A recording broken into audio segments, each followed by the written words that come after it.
Hello guys, कैसे हो आप लोग। आज की इस वीडियो में हम लोग सीखेंगे पार्ट 2 के बारे में, डब्ल्यूबीसी के बारे में। अगली वीडियो में हम लोग कवर कर लिए थे आरबीसी के बारे में। आज हम लोग डब्ल्यूबीसी के बारे में अध्ययन करेंगे कि डब्ल्यूबीसी क्या होता है, इसका फंक्शन क्या होता है हमारे बॉडी में और ये किस तरह काम करता है। तो आइए हम लोग देखते हैं डब्ल्यूबीसी क्या होता है। ये जो ब्लड होता है, मैंने आरबीसी के बारे में हम लोग अध्ययन कर लेते हैं, अब डब्ल्यूबीसी के बारे में अध्ययन करने जा रहे हैं। जो डब्ल्यूबीसी होता है, सबसे पहले हम जानेंगे इसका जो फुल नेम है, ये होता क्या डब्ल्यूबीसी। इसका जो फुल नेम होता है, इसको कहते हैं वाइट ब्लड कार्पोसेल्स, या इसी को सेल भी कह सकते हो, यानी श्वेत रुधिर कणिका, रुधिर कणिका या कोशिका भी एक प्रकार का सेल है। ये जो डब्ल्यूबीसी होता है, इसका जो लाइफ स्पेन होता है, यानी जीवन काल कितना होता है, तो हमारा आंसर होगा डब्ल्यूबीसी का जो लाइफ स्पेन होता है, लाइफ स्पेन की बात करें यानी जीवन काल की बात करें तो जीवन काल, तो इनका जीवन काल 2 से 4 दिन होता है। कई बुक में 2 से 5 दिन लिखा होता है, तो वो भी सही है। ये डब्ल्यूबीसी के बहुत सारे नाम हैं। इनको फाइटर ब्लड बोला जाता है, सोल्डर ब्लड बोला जाता है, आर्मी ब्लड बोला जाता है, पुलिस ब्लड बोला जाता है। इनको कई नामों से जाना जाता है। जो डब्ल्यूबीसी होता है, इनका जो नेम है, कई नामों से जाना जाता है। इनके जो नेम है, पुलिस ब्लड, दूसरा आर्मी ब्लड,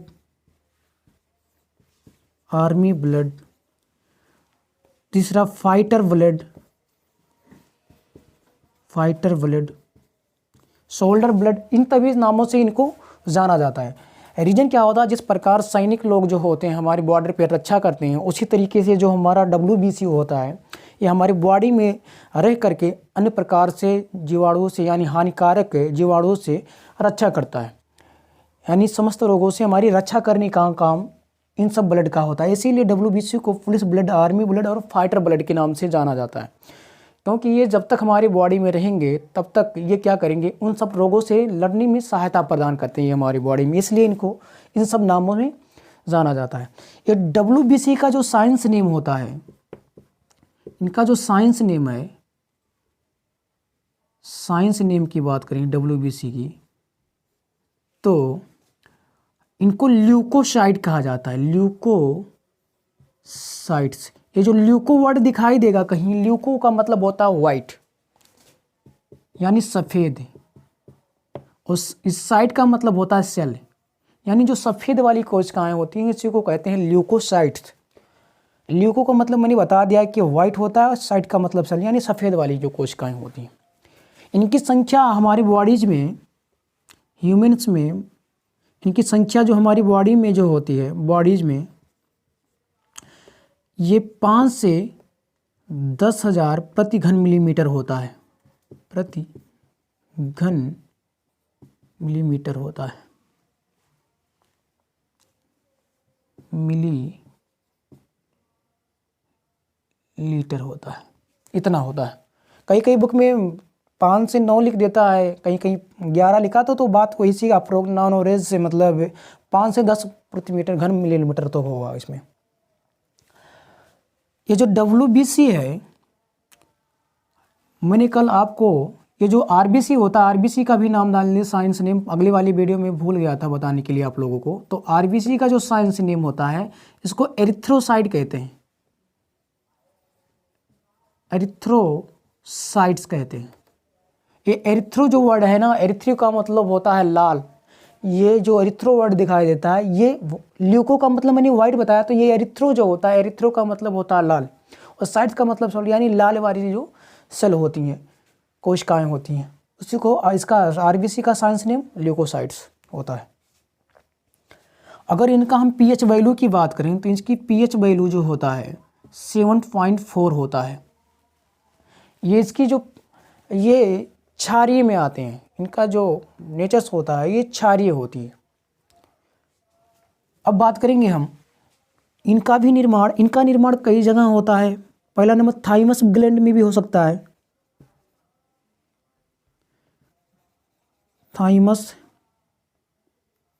थाइमस ग्लैंड यानी थाइमस ग्रंथि।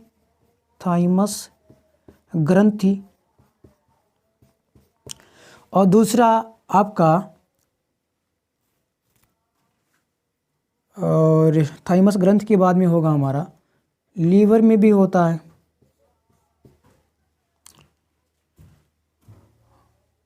और लसिका जो ग्रंथि होती है उसमें भी ये होता है, लसिका ग्रंथि में। इनका ये मरती कहाँ जा कर के, तो ये मरती हैं, इनका जो कब्रिस्तान होता है, मैंने बताया था आपको, स्प्लीन होता है, प्लीहा, स्प्लीन यानी ये प्लीहा में मरती हैं। WBC का जो लाइफ स्पेन बताया था मैंने 2 से 4 दिन, लेकिन 2 से 4 दिन के बाद में ये डेड कर जाती हैं, मर जाती हैं। तो इनका मरने के लिए स्प्लीन होता है, प्लीहा होता है। तो अब इसकी बात और करेंगे हम। ये WBC का जो अमाउंट्स होता है, मान लिया बहुत ज़्यादा बढ़ भी गया तो इनमें लाइसोसोम्स का अमाउंट बढ़ जाता है, जिस कारण बॉडी में एक प्रकार का रोग हो जाता है जिसको कहते हैं ल्यूकेमिया।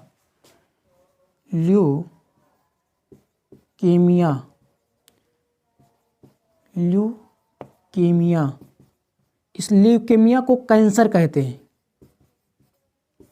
अगर बहुत ज़्यादा घट भी गया तो भी बॉडी में कैंसर बनने की संभावना ज़्यादा होगी। अगर एक्सेस अमाउंट में मान लिया ज़्यादा बन गया, हद से ज़्यादा, जैसे मैंने 5 से 10 हज़ार प्रति घन मिलीलीटर बताया, मतलब 15-20 के करीब में अगर मान लिया पहुंच गया वहाँ तक, तो बॉडीज में कैंसर बनने का अमाउंट ज़्यादा हो जाता है, क्योंकि लाइसोसोम्स का अमाउंट बढ़ जाता है बॉडीज में। तो इसीलिए अगर मान लिया बॉडीज में WBC का अमाउंट कम है तो आप बहुत सारे रोगों से ग्रस्त हो जाओगे। इस WBC को पूरा करने के लिए आप कई तरीके से जो फल आते हैं उसको दैनिक जीवन में उपयोग कीजिए, जैसे कीवी हो गया, ड्रैगन्स फल हो गया। इन सब में क्या होता है, इन WBC का प्रचुर मात्रा मिलता है, जिससे क्या होता है अपनी बॉडी की रक्षा आप कर सकते हो। अब ये जो होता है, अब इसको मिटा रहे हैं, जगह नहीं है हमारे पास, तो गाइज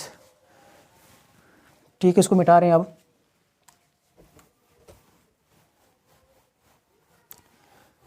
तो WBC की जो मेन फंक्शन होता है, ये बॉडीज में क्या करता है, रोगों से अगेन जो लड़ने की हमारी बॉडी में क्षमता प्रदान करता है, जिससे हम कई सारे रोगों से लड़ सकते हैं। अब अगला क्वेश्चन आता है हमारे पास कि ये जो WBC होती हैं, WBC 2 प्रकार के होते हैं हमारी बॉडीज में। ये WBC का एक होता है ग्रेनुलोकोसाइट, ग्रेनुल्यूकोसाइट,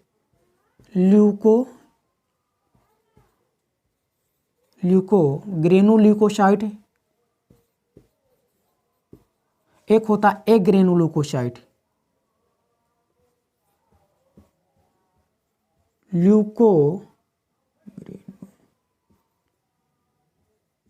ल्यूकोसाइट्स। ये कणिकामय होती हैं, कणिकामय, और ये होती हैं कणिका विहीन, इसको कहा जाता है। इसमें आपके हमारे आ जाएंगे वैसोफिल्स,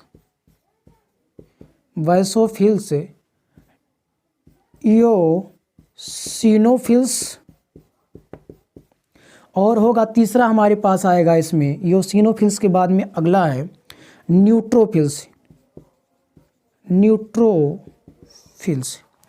अब इसमें हमारे आ जाएंगे लिम्फोसाइट्स, मोनोसाइट्स, ये होती हैं। तो ये सारे हमारे इस प्रकार के जो ग्रेनुलोकोसाइट्स हैं, इसमें आपके बैसोफिल्स, इओसिनोफिल्स और न्यूट्रोफिल्स आ जाएंगे। ये जो ग्रेनुलोकोसाइट होते हैं इसमें लिम्फोसाइट और मोनोसाइट आ जाते हैं। अच्छा, ये कणिकामय होती हैं जबकि ये कणिका विहीन होती हैं, इनमें कणिका नहीं होता है यानी केंद्रक नहीं पाए जाते। अब ये क्या होता है, लिम्फोसाइट्स, इसमें सबसे बड़ा जो होता है ये लिम्फोसाइट्स होता है। ये लिम्फोसाइट को टी सेल के भी नाम से जाना जाता है। ये मारने का काम करता है, जो भी आपके अगेंस्ट जो भी बैक्टीरिया वायरस हमारे बॉडीज में प्रवेश करते हैं उनका मेन मारने का काम यही होता है। इसी को टी सेल कहते हैं। जैसे HIV रोग या अन्य भी रोग हो जाते हैं तो बॉडीज में ये जो टी सेल होता है इसका अमाउंट्स कम हो जाता है, जिस कारण क्या होता है हमारे रोगों से लड़ने की क्षमता हमारी बॉडी में कम हो जाती है। इनका मेन काम होता है हमारे बॉडी के अगेंस्ट यानी थ्रू अगर कोई बॉडीज़ में किसी प्रकार का वायरस अगर जाता है तो इनका मेन काम होता है कि उनको मारने का काम। इसी में एक एंटीबॉडीज़ को भी दौड़ा जाता है, ये एंटीबॉडीज़ के रूप में काम करती है। एंटीबॉडीज़ क्या करता है, जब किसी वायरस को देखता है तो ये मोनोसाइट्स को क्या करती है, अगेन करता है, मतलब उसको बताता है। तो ये लिम्फोसाइट को, तो लिम्फोसाइट क्या करता है, इन सब जितने भी बैक्टीरिया कीटाणु हमारे बॉडीज में प्रवेश करते हैं उनको मारने का काम लिम्फोसाइट होता है। और जो मरे हुए वायरस या कोई प्रकार के जो भी वायरस हमारे बॉडी में जाता है, मर जाता है, ये मार देती हैं, तो उनका भक्षण करने का काम मोनोसाइट्स का होता है, क्योंकि ये साइज में बड़े होते हैं। तो इन सब का काम होता है। ये जो बेसोफिल्स होता है, ये लिम्फोसाइट की जो बात करें तो ये जो लिम्फोसाइट्स होता है ये मैक्सिमम 60 से 70% बेसोफिल्स का 60 से 70% ये क्या होता है, इनका होता है, ज़्यादा मात्रा में होती हैं। ये बेसोफिल्स जो होती हैं ये हमारी बॉडीज़ में अगेंस्ट ये क्या करती हैं, ये जो अब मान लिया कोई बाहर से आप केमिकल्स वाले मतलब तेल मसाले वाली चीज़ जो ज़्यादा उपयोग करते हैं दैनिक जीवन में, तो उसी एलर्जी के थ्रू काम करने लगती हैं। जो बेसोफिल्स होता है इसमें से, इस बॉडी में से क्या होता है, ये हिस्टामिन एक केमिकल होता है, बॉडीज में ज़्यादा बनाने लगती हैं, उसको कहते हैं हिस्टामिन केमिकल। हिस्टामिन केमिकल जो होता है, हिस्टामिन केमिकल ये क्या करती हैं, बॉडी में अधिक बनाने लगती हैं, जिस कारण हमारे बॉडीज में क्या होता है कि किसी भी प्रकार का एलर्जी उत्पन्न होने लगता है, फफोले दाने या लाल धब्बे आने प्रारंभ हो जाते हैं। तो इसी के कारण होता है, क्योंकि ये बॉडीज़ में क्या करती है, हिस्टामिन केमिकल को निकालने लगती हैं जो बेसोफिल्स होती हैं, क्योंकि इनकी बॉडीज़ में, हमारे बॉडीज़ में इनकी कमी हो जाती है। तो अगर हम डॉक्टर के पास जाते हैं तो डॉक्टर एक प्रकार की दवा देता है जिसको कहते हैं एविल। ये क्या होता है, ये एलर्जी में काम करता है। ये क्या करता है, एलर्जी में इस दवा का उपयोग किया जाता है। यह दवा जो क्या करता है, हिस्टामिन केमिकल को हमारे बॉडीज़ में ज़्यादा जब निकलता है उसको कम कर देता है, जिस प्रकार क्या होता है हमारी बॉडीज़ में फिर इस हिस्टामिन केमिकल जब बंद हो जाता है तो हमारी बॉडी पुनः उसी तरीके से आ जाता है। एक चीज़ आपको और बता देते हैं, अगर WBC का हमारे बॉडीज़ में कमी हो जाए तो बहुत सारे हम रोगों से घिर जाते हैं। इसकी कमी होने से भूख प्यास नहीं लगेगा, आप शरीर में थकावट से महसूस होगी, बहुत सारी दिक्कतें आने लगती हैं। जो पढ़ने वढ़ने की जो क्षमताएं होती हैं ये भी बॉडीज़ में कम हो जाती हैं।